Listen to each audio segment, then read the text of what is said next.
And welcome back to Paddling Pool 217. Here we are with round 2 of Top Cut. I am Pat here with Chili Boy. How are you, Chili? I'm good, thank you, Pat. I'm not too shabby, cheers. I'm very excited and looking forward to getting into this, given how stacked the teams are. Me and Majora were just talking about that during the break. Lots of names I recognise, and hashtag RR, who we're about to see now, got to losers round 7th in the Triton Cup, just gone, and that was a really competitive tournament as well. So, expecting some very intense games today. How about you? How are you doing? I'm doing great. And yeah, cool games to watch. And with these two teams, I am sad that it's just a best of 3 because these two teams, I think, can really bring the sparkles. The sparkles. Yes. I love it. Yeah, I like Mio and stuff. Like, there's some incredible players in the room right now. You Snipes, Zenrix. Yeah, it's just a very stacked lobby. It's a very stacked tournament, full stop, I think. So it'll be interesting to see what happens. Of course, the catch of best of 3, meaning people get only one opportunity to adapt. I think teams of this caliber will absolutely find a way. But we're going to be not messing around at all, and except we are going to be messing around because I think the map was wrong.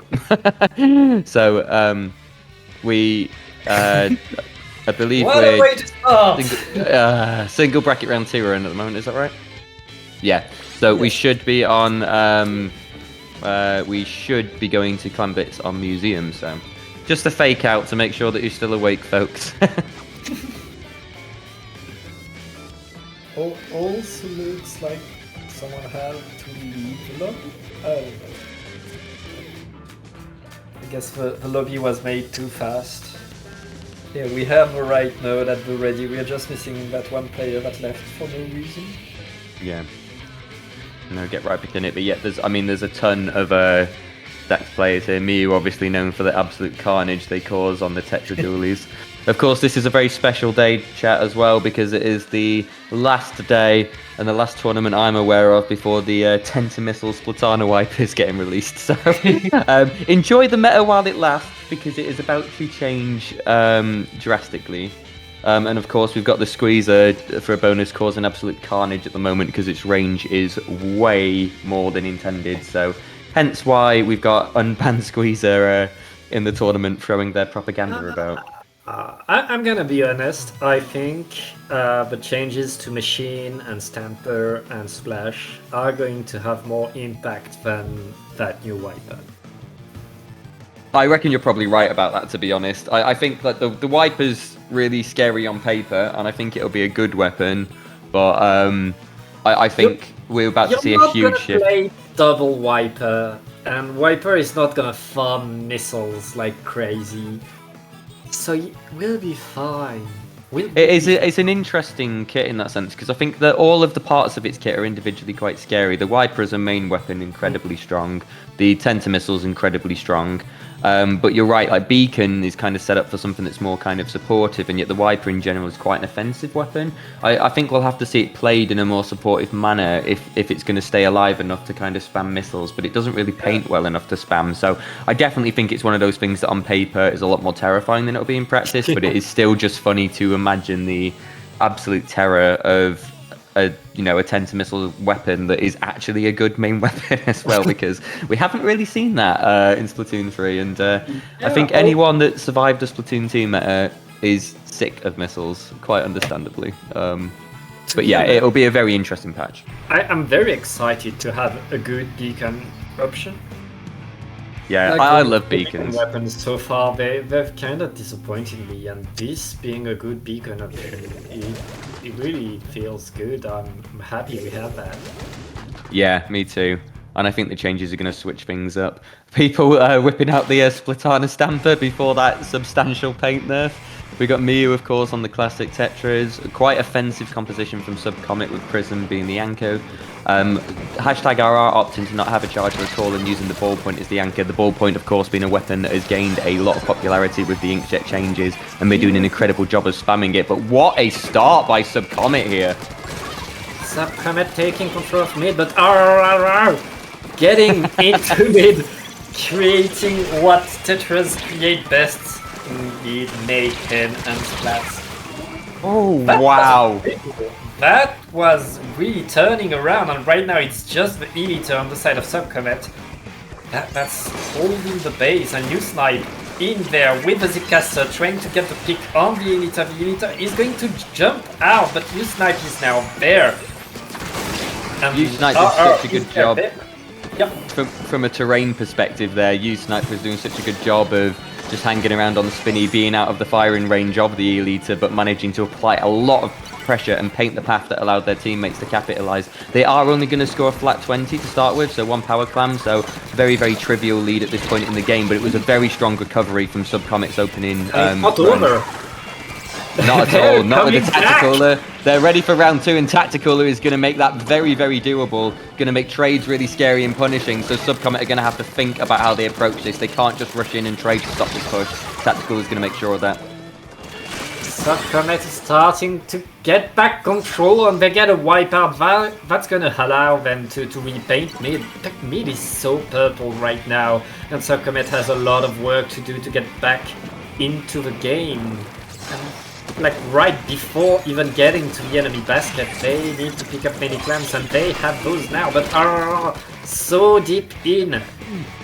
I don't. How are we going to pronounce that?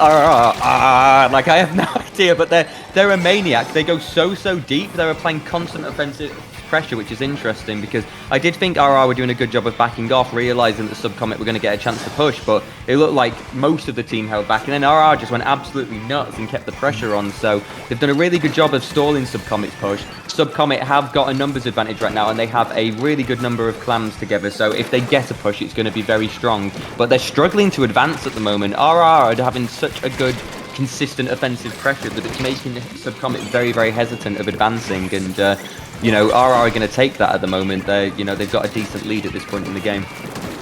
It's as you say, even with the numbers advantage, Subcomet were struggling to move forward, and right now the numbers advantage is in favor of RR. It's just a wipeout. Well, it's a wipeout, and RR is already running to the enemy platform and creating these opportunities. They have the clams, they have enough. Here's the ball. And it looks like RR is ready to score some more.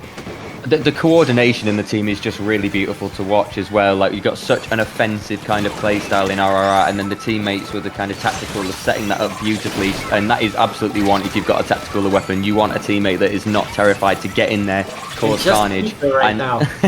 It's paralysing for Subcomet. I think Subcomet are really struggling to deal with this offensive pressure, and they're just constantly firefighting just to stay in the game. They got rid of their penalty, but right now they don't have any more clams. Snipe is staying there just to keep the enemies in there, and getting a splat with that. Another one. They must know they're on camera. That was too stylish. They must know that we were. Majora had the camera directly on them. Very, very good map awareness to know where those players were to get those direct shots.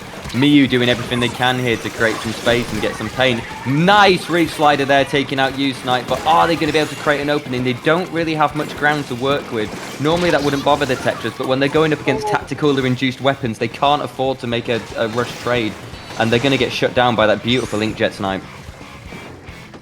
Yeah, right now they are all over the map, and Subcomet, it looks like even when things were going their way, they had no way to score points off of it. And the game has been happening on Subcomet's platform for RR, constantly attacking.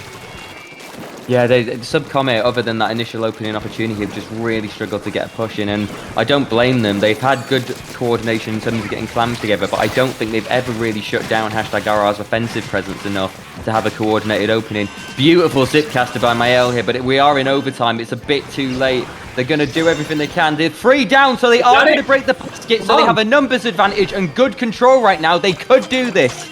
They need the clams. That's not enough clams. Someone is going to have to go pick up clams on the back, and I think May is coming with a few more clams. They're gonna need to keep the basket open right now. They do. They get extra pick, but it's just May. That's going to be 3 points away.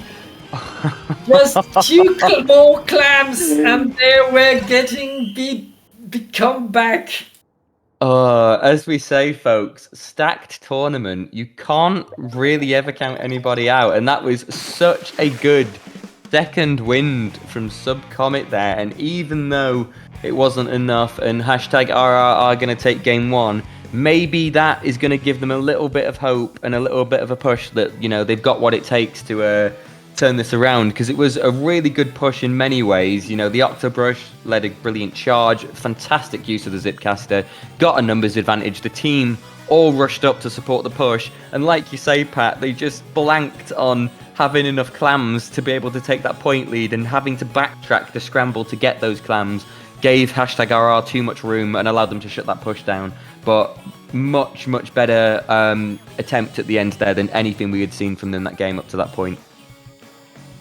Yeah, Subcomet showing us that they are not off the tournament yet, but now they have to win 2 in a row, and with the control that RR has shown the whole previous game. On Splat Zones, this is going to be very scary for them, especially with you, Snipe, still shredding with the Splatana Stamper. And a Splatana on Mako Zones is a scary thing to see. Oh, it's terrifying, dude. And I think especially with Mako as a stage, it has a few options to make some surprise kind of aggressive pushes, and we've seen how aggressive hashtag RR are willing to play the game the entire match. They never really slowed down that offensive pressure, so having a static objective, that might work in Subcomet's favour. But I wonder if we're going to see some composition changes to adapt to the aggression that we saw from hashtag RR, or if they're going to feel confident enough in how that last game ended to stick to their guns. And having a look at the compositions here, they are sticking exactly with what they use. That's understandable. And yep, the scary Splatana Stamper's back, Pat. So I'm sure we're going to see you Snipe on an absolute tear here. Yeah. I'm kind of surprised to see the Editor coming back, but I don't know Prison enough to know if how many weapons they have on their booster. Yeah, I think especially against the composition with hashtag RR, and I think it's going to be a challenge for the Elite to be super impactful here. But Prism, very talented player, can try and make it work. Getting pressured brutally by you, Snipe, though, not allowing any room for escape. And this is already very scary for Subcomet. They are already at 50, and they have such a lock on the zone right now. U-Snipe finally getting rid of U-Snipe is going to allow Subcomet to maybe organize something, but it's a 2v2 right now. And it's just a Elite jumping out. And Subcomet right now, they need a desperate push just to get near the zone, just to paint something. Or they are out of this tournament, and that's gonna be it. It's just Virginia making a bubble just to stay alive. RR is going to advance, and Subcomet is going home. Good lord. I mean, I've got to say, I've never seen Mew shut down quite so hard. Mew's such a good aggressive Tetras, and the team in general, Subcomet, are great players, but I think just such overwhelming offensive pressure, and the map the entire time was in hashtag RR's favour, even in that opening exchange, really. So you have a team that offensive with map control, and everywhere feels scary. There never feels really anywhere safe to start recovering from and setting up after that, and hashtag RR made sure that would happen. So extremely strong game for them, showing why they got so far in the most recent Triton Cup. But fantastic showing from Subcomet as well to make it this far, and they hopefully won't be too disheartened with that performance, given that they made it through a very competitive group stages. Yeah, congratulations to Subcomet. We hope to see you again. You've been playing very good, but RR just played better, and they are going to advance to quarterfinals. And we will see you for a quarterfinals game. Don't go anywhere. See you soon, folks.